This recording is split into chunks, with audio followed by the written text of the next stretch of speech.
అయోధ్య రామాలయం పార్లమెంట్ ప్రారంభోత్సవానికి రాష్ట్రపతిని ఆహ్వానించకుండా బీజేపీ అవమానించింది అన్న మంత్రి కొండా సురేఖ వ్యాఖ్యల్ని చాలా సీరియస్ గా తీసుకోవాల్సిన అవసరం లేదు అన్నారు తెలంగాణ బీజేపీ చీఫ్ రామచంద్రరావు. ఈ అంశంపై రామచంద్రరావు వ్యాఖ్యల పూర్తి సమాచారాన్ని టీవీ9 సీనియర్ కరెస్పాండెంట్ సంపత్ అందిస్తారు. బీజేపీ రాష్ట్ర అధ్యక్షుడు రామచంద్రరావు ఉన్న వారితో ఒకసారి మాట్లాడు. పార్టీ బీసీ ఎస్సీ ఎస్టీలకు వ్యతిరేకం, అదేవిధంగా రాష్ట్రపతి ద్రౌపది ముర్ము కూడా మీరు అవమానించారని చెప్పారు.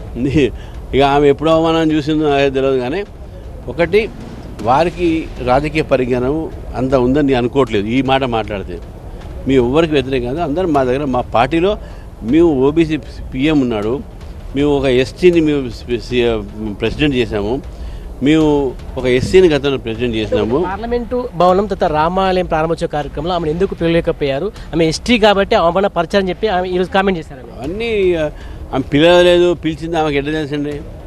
అదంతా ప్రోటోకాల్ డిపార్ట్మెంట్ చూసుకుంటుంది, ఆమెకు తెలుస్తుందా?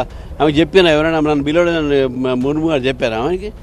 ఆమె వస్తే పిలిచిన వాళ్ళు అందరూ రావాలని ఏం లేదు. కొండ సురేఖ వ్యాఖ్యలు ఏ విధంగా బీజేపీ అర్థం చేసుకుంటుంది? ఆమె కొండ సురేఖ గారు సీరియస్ తీసుకోకూడదు అని నేను అనుకునేది. ఆమెకు ఉన్నటువంటి పొలిటికల్ నాలెడ్జ్ అంతవరకు ఉండని మనం మీ అయితే సీరియస్ తీసుకోవట్లేదు. కెమెరా పర్సన్ సలీంతో సంపత్, టీవీ9 రామగుండం.